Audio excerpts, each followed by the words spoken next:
Okay, चलिए आइए start करते हैं आधुनिक भारत के इतिहास की तीसरी वीडियो में। चलिए, मैंने आपको बताया था पहले पुर्तगालियों के बारे में, फिर डच के बारे में, फिर अंग्रेजों के बारे में बताया था। धीरे धीरे करके 3 विदेशी कंपनियों के बारे में मैंने आपको बता दिया था। लास्ट में एक स्वीडिश आई थी तो नाम मात्र की थी, तो उसके बारे में हम लोग नहीं पढ़ेंगे। तो डायरेक्ट आते हैं फ्रांस पे।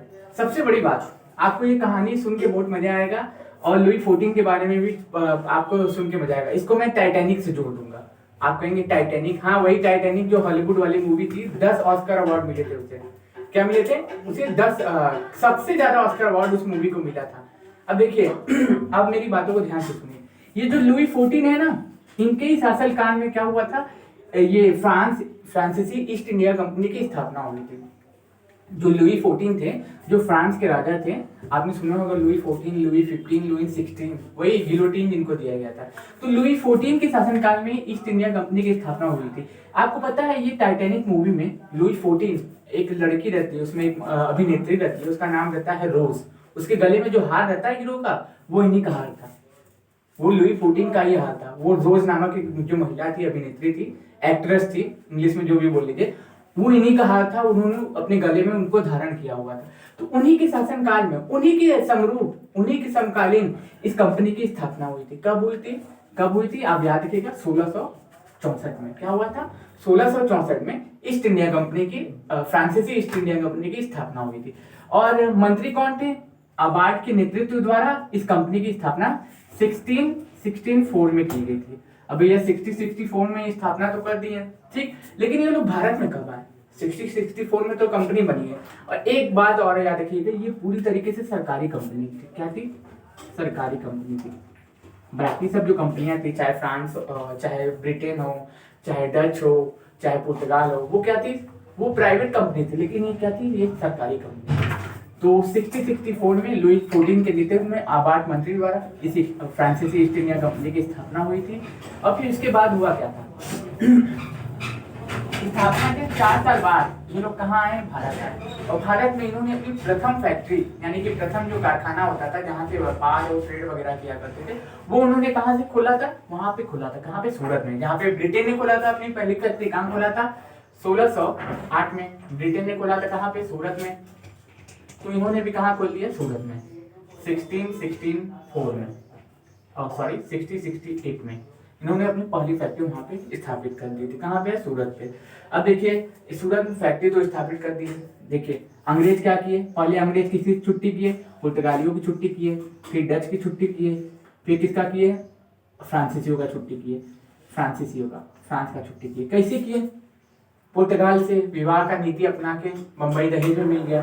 डच से युद्ध लड़े, बैटल ऑफ वेदरा 1759 में, उससे इनको क्या मिल गया? ये दूसरी जगह मिल गई। अब तीसरा, अब जैसा कि मैंने आपको बताया कि 1664 में इस कंपनी की स्थापना हुई थी। ये पूरी तरीके से सरकारी कंपनी थी, सरकार द्वारा बनाई। लुई 14 के मंत्री आबार्ड द्वारा इस कंपनी की स्थापना हुई थी।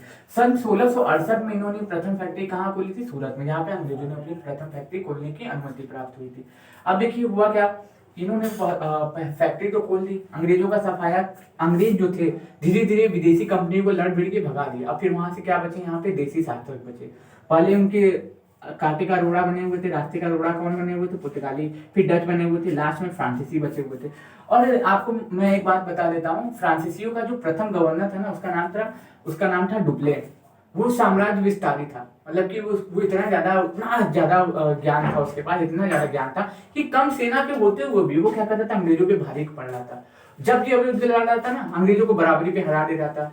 कभी कभी तो ऐसा हो जाता था कि जीत के उनसे जगह छीन लेता था। कभी कभी ऐसा होता था कि उन दोनों को संधि करनी पड़ती थी। तो डुप्ले लगातार युद्ध लड़ रहा था अंग्रेजों से, तो उससे क्या हो रहा था? फ्रांसीसियों का वर्चस्व स्थापित हो रहा था। लेकिन पैसा भी तो लग रहा था, भैया ये सरकारी कंपनी है, निर्णय लेने में देरी हो रही है। तो उससे क्या हो रहा था? इन लोगों को बहुत ज्यादा कठिनाइयां हो रही थी डिसीजन लेने में, निर्णय लेने में।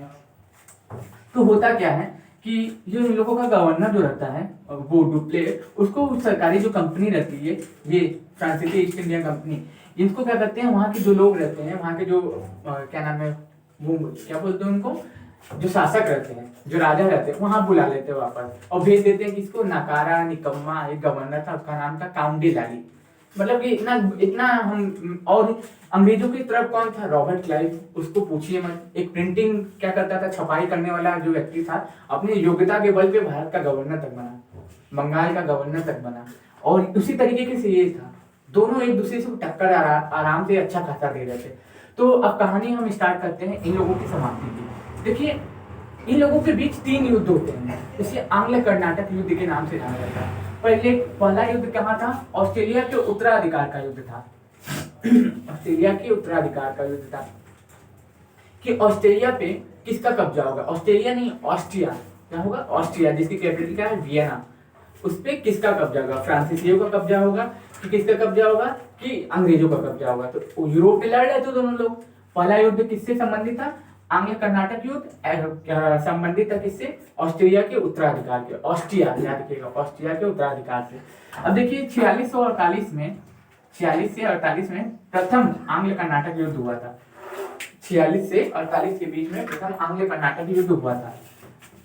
कहाँ पे हुआ था, ऑस्ट्रिया में हुआ था, ऑस्ट्रिया में हुआ था। कहाँ पे हुआ था, ऑस्ट्रिया में हुआ था।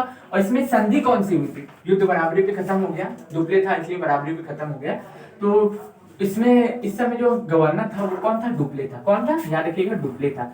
ये डुप्ले जब था ना, इसने सबसे पहले, हम लोग आधुनिक भारत में पढ़ते हैं सहायक संधि, पहली दिल्ली की सहायक संधि, लेकिन सबसे पहले सहायक संधि की शुरुआत कौन किया था, डुप्ले किया था, याद रखिएगा। कौन किया था सबसे पहले, फ्रांसीसियों द्वारा किसकी शुरुआत की गई थी, सहायक संधि की शुरुआत किसने की थी, डुप्ले ने की थी। ठीक, प्रथम आंग्ल कर्नाटक जो युद्ध था एस्ला-सापेल की संधि के साथ खत्म हो गया। कब हुआ, 46 से 48 में। क्वेश्चन क्या बनेगा आपसे कि प्रथम आंग्ल कर्नाटक युद्ध कब से कब हुआ था, कब हुआ था, 46 से 48 के बीच। कौन सी संधि हुई थी, एस्ला-सापेल की संधि हुई थी। प्रथम आंग्ल कर्नाटक युद्ध खत्म। अब दूसरा हम लोग आते हैं द्वितीय आंग्ल कर्नाटक युद्ध। ये हैदराबाद के और कर्नाटक के उत्तराधिकार के बीच का युद्ध था। यहाँ पे दो शासक थे, यहाँ पे दो शासक थे, चाचा भतीजा थे, आपस में लड़ रहे थे। यहाँ पे भी वही हाल था, एक तरफ से नेतृत्व कौन कर रहा था, फ्रांस कर रहा था, एक तरफ से नेतृत्व कौन कर रहा था, वो कर रहा था, अंग्रेज कर रहा था। तो दोनों के बीच युद्ध लड़ रहे थे और इन दोनों के युद्धों का ये लोग फायदा उठा रहे थे। तो दूसरा आंग्ल कर्नाटक युद्ध था किसके लिए, उत्तराधिकार का युद्ध था। ये कब से कब हुआ था, 49 से 54 के बीच हुआ था। कब से कब हुआ था, 49 से 54 के बीच हुआ था। 49 to 54 के बीच में ये युद्ध हुआ था। और उसमें कौन सी संधि हुई थी, दूसरे में संधि हुई थी पौंडुचेरी की संधि। किसकी संधि हुई थी, पौंडुचेरी की संधि।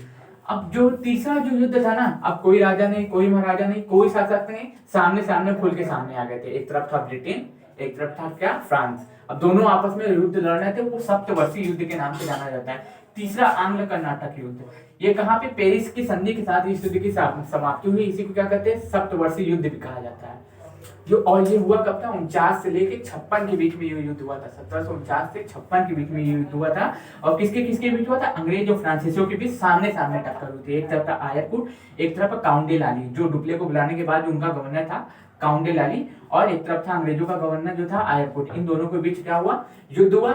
और इस युद्ध को कहते हैं battle of Wandiwash. Battle of Wandiwash हुआ था 1760 में। और इस युद्ध के बाद क्या हुआ, फ्रांसीसियों का भारत से समाप्ति हो गया, फ्रांसीसियों का भारत से खेल खत्म हो गया। हाँ, लेकिन एक चीज है, सन 1954 तक ये लोग पांडुचेरी पर कब्जा किए हुए थे। कौन, फ्रांसीसी, फ्रांस जो था सन 1954 तक। 1954 में बता रहा हूँ, सोचिए कब का कब्जा किए हुए हैं। अब देखिए, मैं थोड़ा सा इनकी कहानी भी बता दे रहा हूँ कि इन्होंने सबसे प्रथम फैक्ट्री कहाँ खोली थी, सूरत में खोली थी 1668 में। दूसरी फैक्ट्री इन्होंने खोली थी कहाँ पे, मसूलीपट्टनम में 1669 में। 1690 में इन्होंने चंद्रनगर को जीता, कासिम बाजार को जीता। 1673 में इन्होंने पांडिचेरी को पे कब्जा किया और पांडिचेरी नामक एक नगर बसाया। और इसी देखिए 1673 में कब्जा करना है, लेकिन छोड़ कब रहे हैं, 1954 में, भारत की आजादी के बाद। ठीक, तो इतनी चीजें थी आप इसमें जानने के लिए, बचाने के लिए। अगर आपको ये जो राइटिंग लिखा हुआ है आपको ये समझ में ना आए तो आप हमसे बोलिएगा, हम इसका स्क्रीनशॉट आपको भेज देंगे। नोट्स है मेरे खुद के बनाए नोट्स है, मैं इसी को आपको भेज दूंगा, प्रोवाइड कर दूंगा। अगर आपको ये जो लेक्चर है समझ में ना आए, आप 2 बार 3 बार सुनेंगे तो जरूर समझ में आएगा। मुझे भी सुनने में समझने में समय लगा। तो पहला आंग्ल कर्नाटक युद्ध 1746 से 48 कौन, एस्ला-सापेल की संधि। दूसरा आंग्ल कर्नाटक युद्ध कहाँ, कब से कब, 49 से 54, कौन सी संधि, पौंडुचेरी की संधि।